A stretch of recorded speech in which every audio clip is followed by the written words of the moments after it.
За бүгдээрээ сайн байцгаана уу? Та бүхэнд энэ өдрийн мэндийг хүргэе. За бүгдээрээ яг одоо front end сонгоод гэсэн нэг том сэдвийг барьж аваад үзэж байгаа. За түүний React-ыг голчлон авч үзэж байгаа. Энэ нь бол олон work framework-т үндэс болдог. За түүний одоо амин чухал ойлголт болох төлөв мөн одоо event буюу hooks тэгээд routing гэдэг энэ бүлэг дотор явж байгаа. За тэрэн дотор бид тэр hook-ийг нилээд үзээд олон сэдвтэй тэгээд маш олон сэдвтэй тэгээд тэрний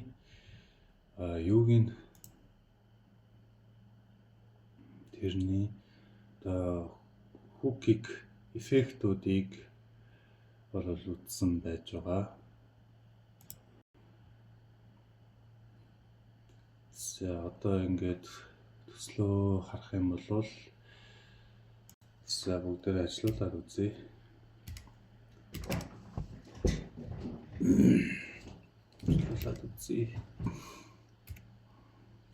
За LS гээд за ер нь програмтай ажиллаж сурахдаа bash дээр их ажиллаж сурах шаардлагатай bash. За free code camp бол хангалттай бас энийг заадаг. Анхандаа одоо PostgreSQL хөгжлийн сан бийж байхдаа bash дээр анх хөгжлийн сангаа ажиллуулад бааз руу хандаад тэгээд өснөгтүүдийг ингээ гаргадаг. Ямар мэдээлэл орсон бэ гэдгийг гаргадаг. Тэгж анх сурч ирсэн.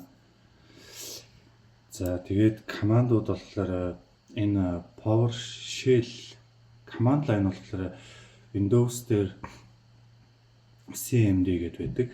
Мөн PowerShell гэдэг байдаг. MacOS дээр болохоор терминал байдаг. За VS Code дээр бас энэ терминал байдаг. Тэгээ хамгийн анх компьютер бол яг ийм байсан. За тэгэнгүүт одоо FCC React гэдэг дотор хоёр ийм зүйлсүүд байна гэж байна. React Static Routing тэгэнгүүтээ React үндэс гэдэг энэ хоёр маань тусдаа зүйл байна. За бүгдээрээ тэгвэл change directory гээд зам маань өөрчлөе. Тэр зам маань болохоор React гээд. За энэ доторх манай төслийн фолдерууд, файлууд байгаа. За одоо бүгдээрээ энийг хөгжүүлэлт орчинд ажиллуулъя. npm run дээр.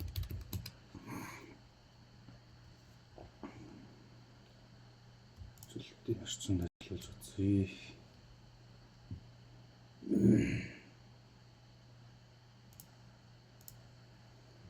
За тэгэх юм бол бүгдээрээ ийм зүйлсүүд хийсэн. Хамгийн сүүлд бүгдээрээ нэг удаагийн нууцуг үсгдэг хэсгийг хийсэн байгаа. За одоо болох юм бол бид нар мэдлэгээ баттгах хэсэг байгаа. За та state hook-ийг үзсэн. За эдгээр юу сурснаа бол баттгах заяа гэж.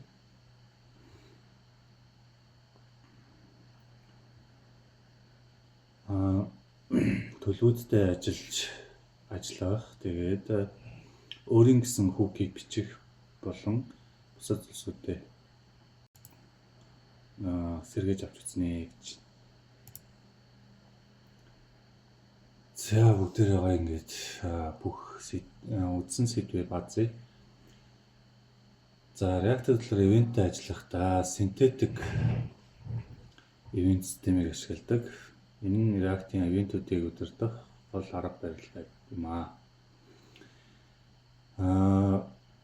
Үндсэн элементүүдийн эргэн тойронд нь одоо багцлагч шиг үйлчилдэг. Жишээлбэл click key down submit event-үүд байна.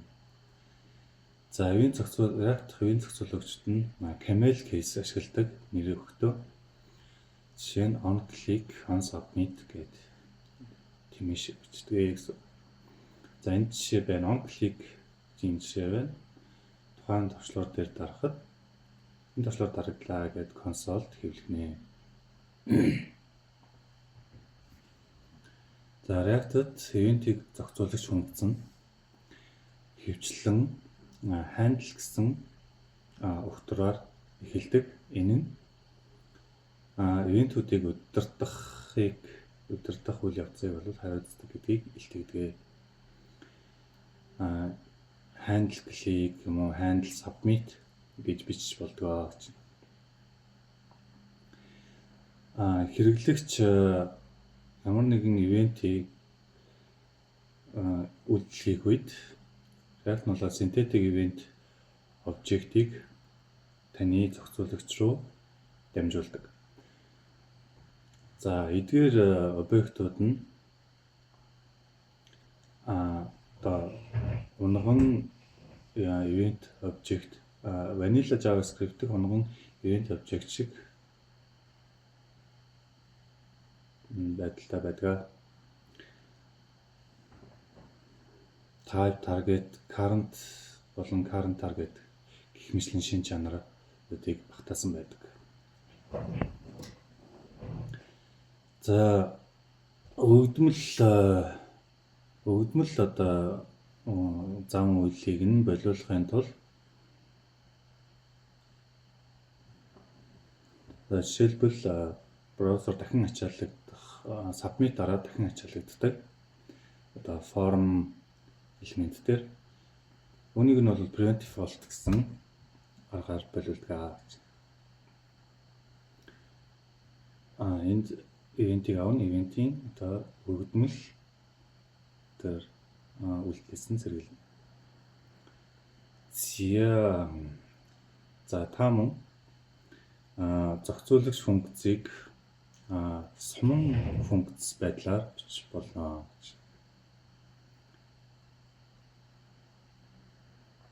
Сум функц байдлаар бичвэл IAF буюу нэг шууд ажилдаг функц гэж бичиж болно гэсэн. Энэ дээр болохоор зүгээр нэрийг нь бичээд ингэсэн байна. Гэтэл сум функцээр бичсэн тохиолдолд та энд нэг гэсэн ID-г та дамжуулж болж байна. Нэг гэсэн зүйлийг устгаж байна шүү гэж харуулж байна. За төлөвтэй ажиллах болон use state hook гэж. За төлөвийн тодорхойлолт React-д төлөв нь object байдаг. Бүрэлдэхүүний өгөгдлийг агуулдаг. Төлөв шинжлэхдэх үед бүрэлдэхүүн дахин дэлгэсэн зурагдах болно. React-ийн төлөв нь болохоор хуримтгай биш байдаг. Энэ нь шууд тэр төлөвийг бол өөрчилж болохгүй гэсэн үг. За use state hook. Use state hook нь болохоор анхдагч өгдмөл утга болон түүнийг тохируулах функцийг тодорхойлж өгдөг. За энийг ашиглаж л төлөвийн утгыг сольдог байгаа. За төлөвийн хувьсагчид дараах зүйл байх хэрэгтэй. Төлөвийн хувьсагч энэ нь одоогийн төлөвийн утгыг хадгална. За set state function болохоор setter буюу оногч функц. Энэ нь төлөвийн хувьсагчийг шинжилнэ. Initial value нь анхны утгыг оноож өгдөг. За энэ тэгээд бүрэн жишээ байна. Counter уралдаан зориулсан. За ингээд энэ бол одоо энэ нь ямар төлөвтэй байх вэ гэхээр count гэсэн төлөвтэй байна. Тэгээ set counter гэсэн функцээр л энэ төлөвийг өөрчилж болно. Түүний хангалттай утга нь tick гэсэн утгаар эхэлнэ. Тэгээд товчлуур дарах үед set count гэсэн одоо setter function оногч функцээр шууд дуудаад юунасаа төлөвөөсөө нэгийг гасах, нэгийг нэмэх үйлдэл нэ гэсэн. Тэгээд нэмж хасдаг юм бол. За, дэлгэцэд зураглах болон React-ийн бүрэлдэхүүн тодорхойлолт. React-д дэлгэцэд харуулах үйл ажиллагаа нь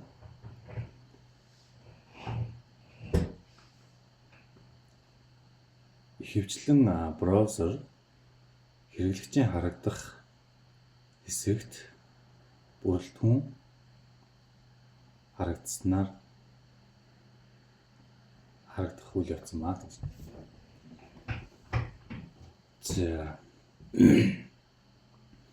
За триггер гэж яриад байгаа. Триггер нь бол хэрэглэгч оролтын утга дээр ямар нэгэн зүйлийг бичих, мөн болгоноор товчлуур дээр товших.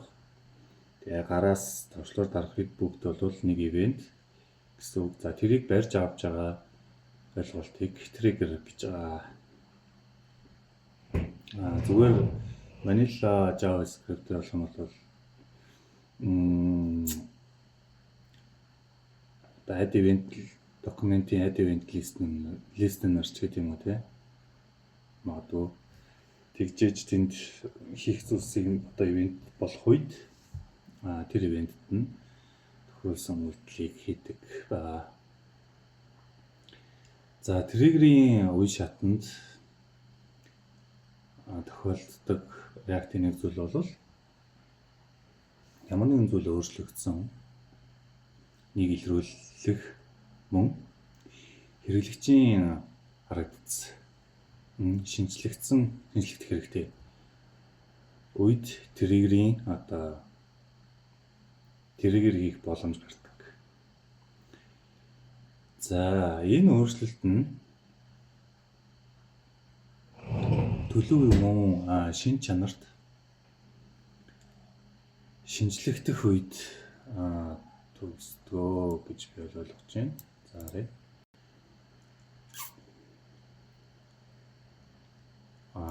холбоотой байдгаа.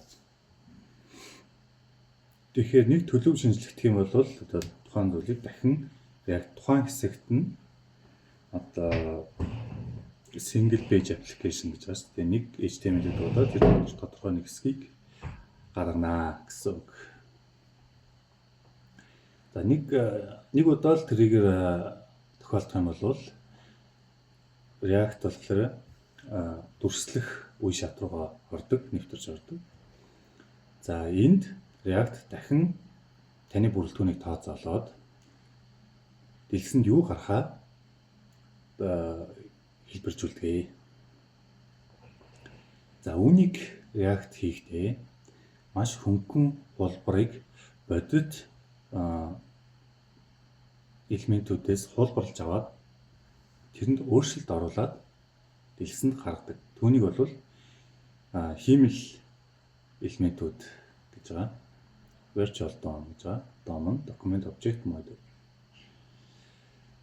За тэгээ хиймэл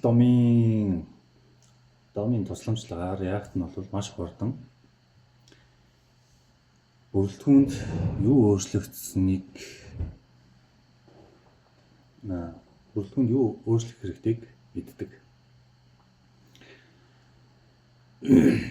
За мөн баталгаажуулах үе шат гэж байдаг.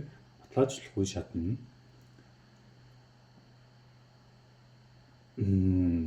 өөрчлөлтүүдийг бэлтгэсэн байдаг. Virtual DOM-оос өөрчлөлтүүдийг бэлтгэсэн байдаг. Тэгээд түүнийг жинхэнэ DOM дээр хэрэгжүүлдэг. Өөрөөр хэлбэл энэ нь ямар үе шат вэ гэхээр хаана болдог үе шат вэ гэхээр хамгийн эцсийн үр дүн дэлгэцэнд гарах үе шат юм аа. За объект болон цуваг шинжлэх. State доторх объект болон цуваг шинжлэх.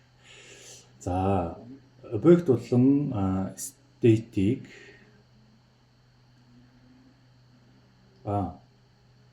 төлөв доторх битийг шинжлэхтэй тодорхойлтыг шинжлэхтэй.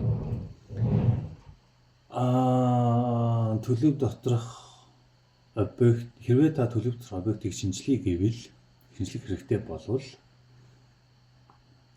шинэ объект үүсгээд эсвэл хуулаад одоо байгаа объектыг эхлээд хуулаад тэгээд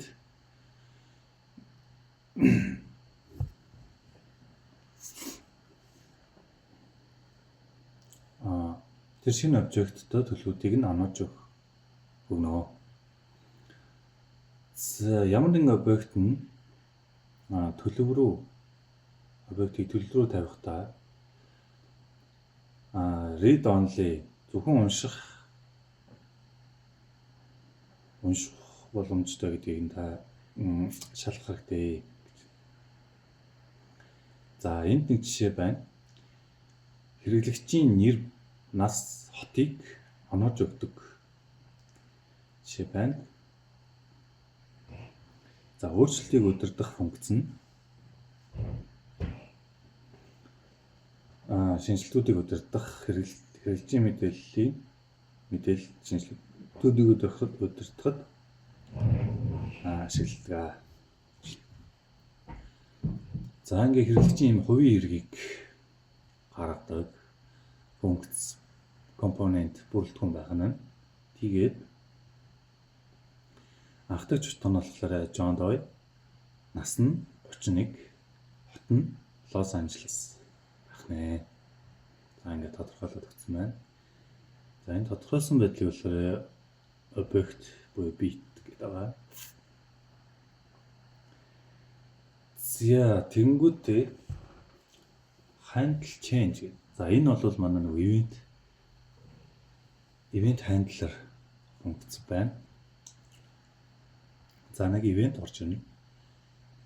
Тэгээд нэг event орж ирнэ. Тэнгүүтээ тэрний нэр утга гэсэн нь event-ийн target болно гэж. Event-ийн target гэдэг нь одоо яг тэр триггерээр олж авсан тэр өөрчлөлтийг хэлж байгаа. За тэгэнгүүтээ хэрэглэгчийг оноох нь байна.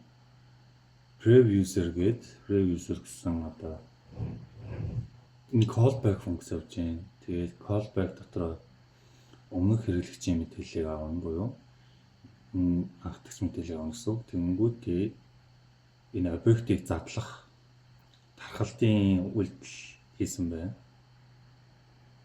Тархах үйлдэл гэсэн үг. Бүх мэдээллийг нь авна. Одоо энэ хуулж авч байна. Хуулж авах үйлдэлийг явж байна гэсэн. Хуулж аваад нэрд нь болохоор энэ утгыг онооно гэж. Утгыг.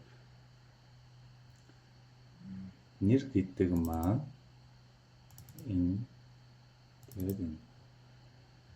За тэгэнгүүт хамгийн эхлээд болохоор user profile гээд хамгийн том гарцыг явуулна. Тэгээд дараа нь нэр гээд энэ гарах нь байна. Дараа нь энэ гарах нь байна. Тэгээд хот нь гарах нь байна.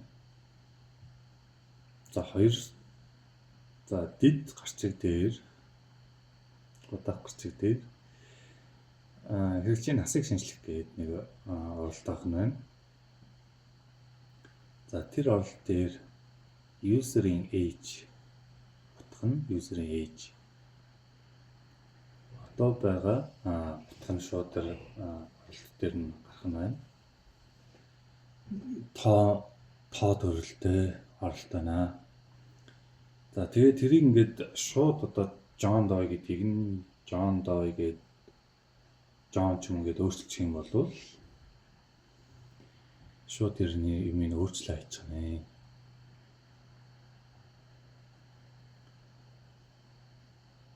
За тэгээ бүгдэн дээр нь бол ингээд өөрчлөлтийг наваад өөрчилж байна.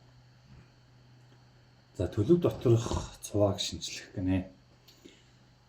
За төлөв доторх цувааг шинжлэхдээ хамгийн чухал зүйл нь шууд үндсэн цуваагаа өөрчлөхгүй байх арга байдаг.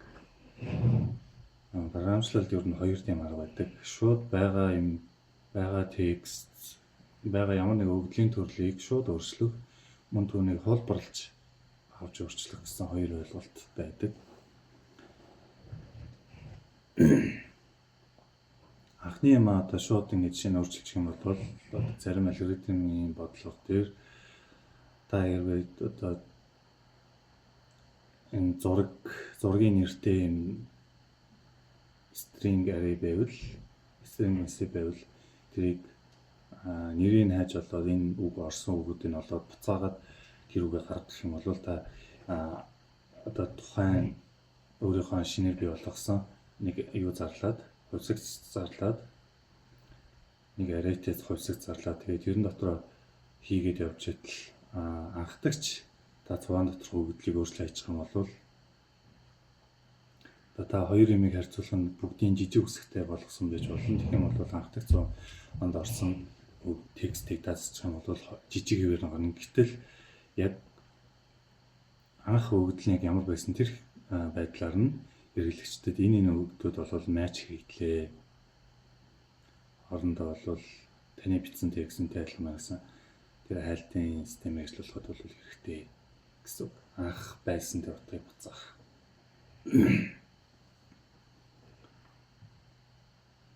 За тэгэхээр push pop-ыг ашигланаа л гэж. За push гэдэг юм бол шинэ утгыг түлхээд хамгийн сүүлд нь оруулж, pop гэх юм бол хамгийн сүүлийн утгыг байхгүй болгоо ичнаа.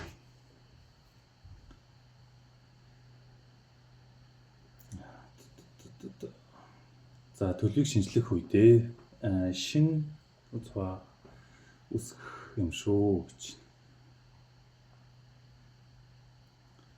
За энэ string interpolation гэсэн байна.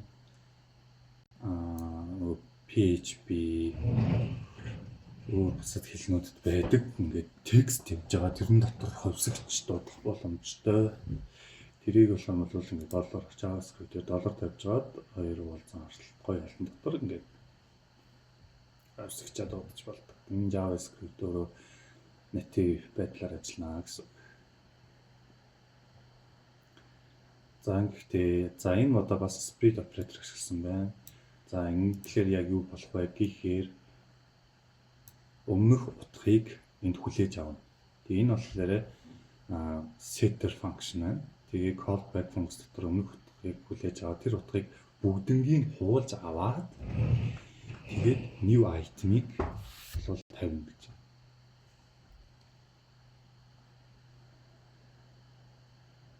New item-ыг тавина. New item бол нэг юм объект байх нь шүү дээ.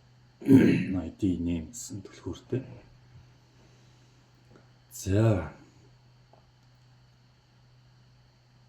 ref хэрэглэж утгыг татах гэж. За ref шинж чанар нь гэж. Ref шинж чанар гэдэг нь React-д ref шинж чанарыг ашигласнаар элементүүдийн зангилаа анд та хандаж болно.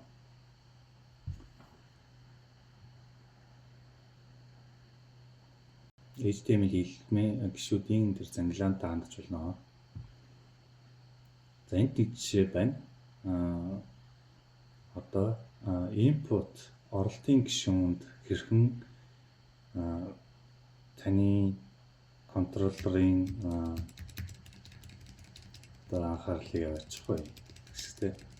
Focus хийхээр өмнө тайлбарласан нэг tab дарахлаар input-ууд шилжээд явдаг. Ямар ч desktop програм байсан ч юучсэн ингээд энд объектууд ингээд юмнууд байгаад item-ууд тэрэн дээр ингээд шилжээд явдаг. Tab-аад харуулж эсвэл хулгаанаараа дарддаг ч юм уу тэрийг focus гэж байна. Яг тэр input дээр очив. Тэр input тэр text дээр очив.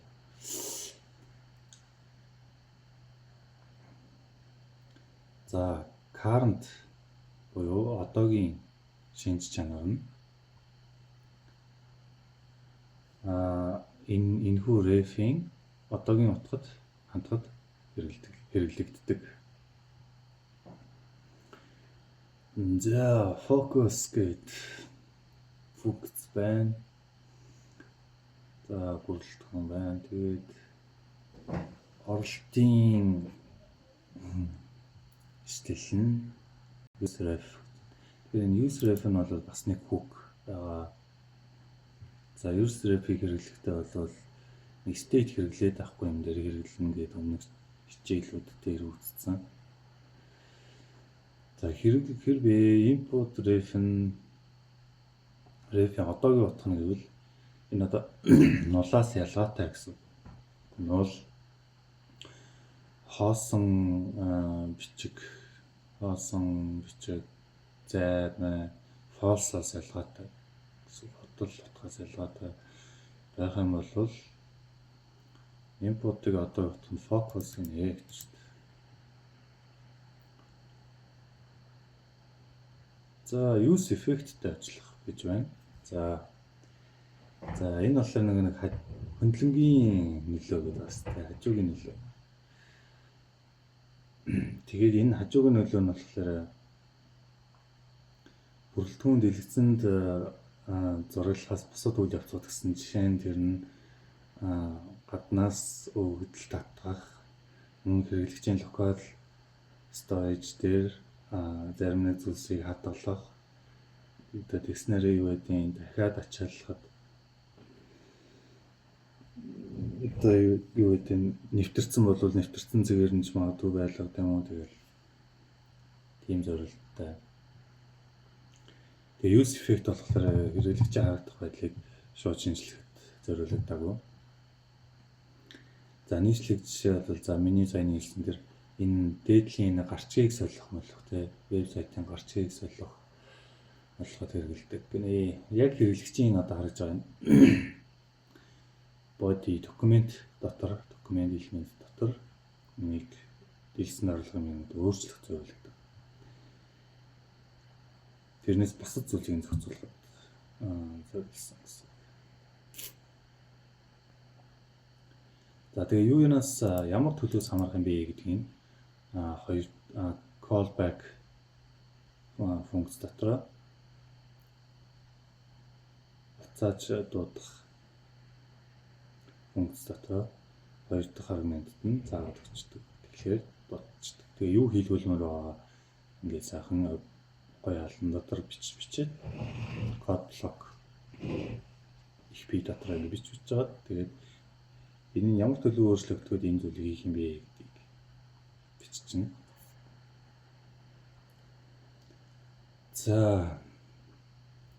За нөлөөлөх функц нь компонент бүрэлдэхүүн дэлгэсэн зурагсны дараа ажилладаг. За dependency буюу хамаарлуудыг та бичихгүй байсан ч бол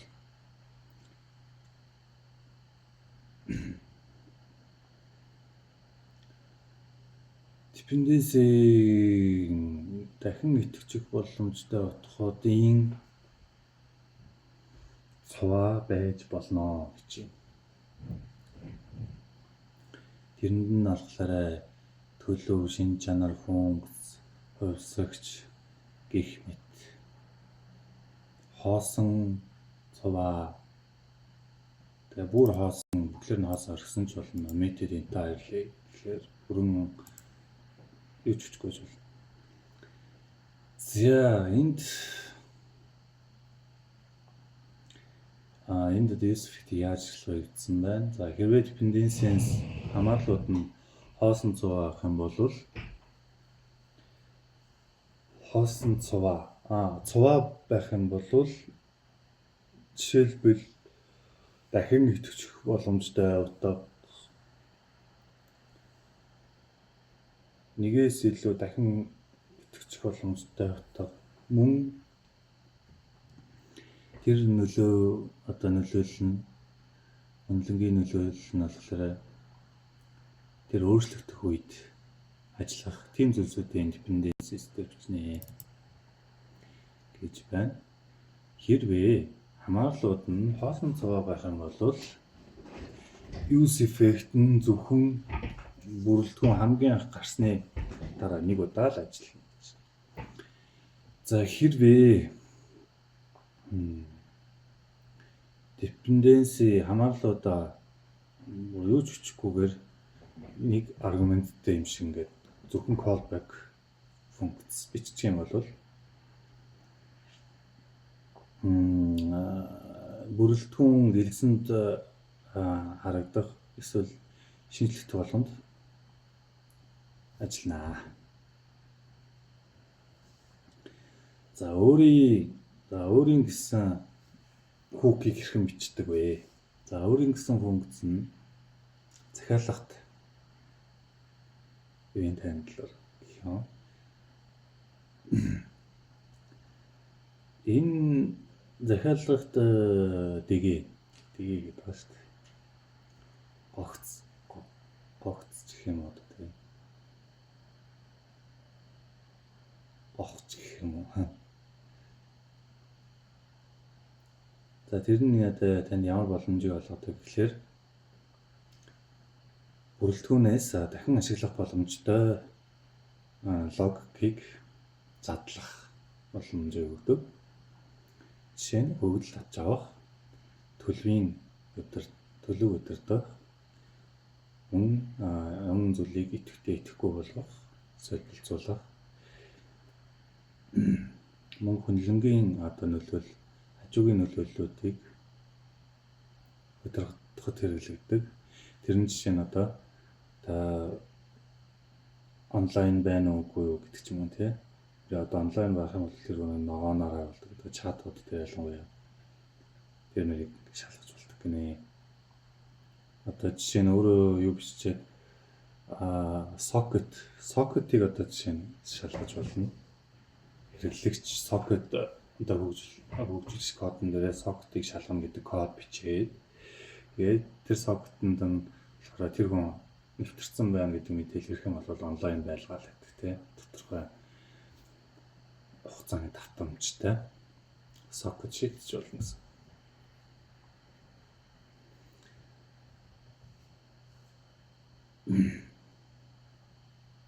За React-д өөрийн гэсэн өөрт нь байдаг хүүхүүд энэ их хвчлэн use гэсэн нэрийн хамт эхэлдэг. Тэгэхээр та өөрийн гэсэн захиалгатай хүүкийг адилхан бас нэрлээрэй гэж.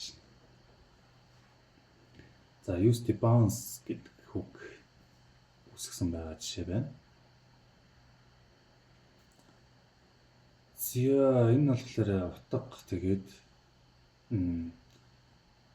хүлээх хугацаа гэсэн зөвлөл. За тэгэхээр ийм төлөв байх нь тий bounce байлгээд тэнгүүтээ use effect хэрэглэх нь. За тэгэхээр мэдээж хэрэг use state use effect гэдгийг гоё холдон дотор import гоё холдон дотор энэ хоёроо бичээд from React бичих нэ. За нэг зүйлийг бол би анзаарсан тэр нь болохоор энэ дээр шууд React гэдэг модулийн нэр томор модуль гэхээс илүү тэрийг data type гэх юм уу? Data type array гэдэг шиг met гэдэг сан шиг тий. Модуль баягаар ингээд шууд from гэж бичсэн юм. Гэхдээ бид төсөл дээр болохоор дандаа юу гэж бичиж байгаа. Ингэж бичиж байгаа гэсэн үг. Ингэж бичиж байгаа. За import asterisk гэж байгаа. Тэгээд бичих юм бол энэ бүгдийг нь оруулаад ирнэ. Их юм бол энэ оруулж ирж байгаа сангийн чинь хэмжээ өөр амар их болчихно гэсэн. Оруулж ирж байгаа сангийн чинь хэмжээ их бол. За тэгэнгүүт энд болохоор set timeout гэдэг built-in function байдаг. Тэгэнгүүтээ callback функц дотроо утгыг оноох юм байна. Тэр эхний параметр орчсон утгыг дотор тухайн зарласан тэр шинжлэх жоохон төлөвийнхөө утгыг оноох нь байна. Тэгээд тэр өгсөн хугацааны дагуу хугацааны давтамжтай хамт дахин шалгах нь байна. За тэгэнгүүтээ clear timeout гэдэг handler гэдэг функцээ зогсоох юм байна. Энэ бас callback function.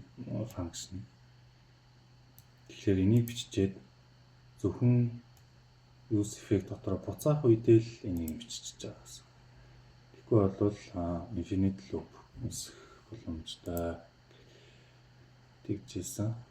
За тэнгуүдээ value болон delay-ийн утгаас хамаарч эдгээр нь өөрчлөгдөж авах юм бол энэ ингээл дахиад ажиллаа л гэсэн. Тэгэл нөгөө шинжлэгдсэн утга параметр өгсөн утгаараа гаргана. За тэгээд хэрэгээ гадагшаа гаргах нэ. За би ингээд энийг сайхан нэгтгэж дүгнцэгнэлээ. За ингээд энэ хичээл дуусч байна. Тэгээ маш цэгцтэй сайхан бүх зүйлсийг дүгнэж ойлгож мэдж авсан байхаа гэж байна. За энэ дараагийн хичээл нөгөө нэг асуултууд байдаг. Тэгжээж болдог. Тэр 80%-аас бараг дээш авдаг баха. За тэгээд тэр хичээл дээр уулзцгаая. Хамт байсан баярлалаа. Түр баяртай.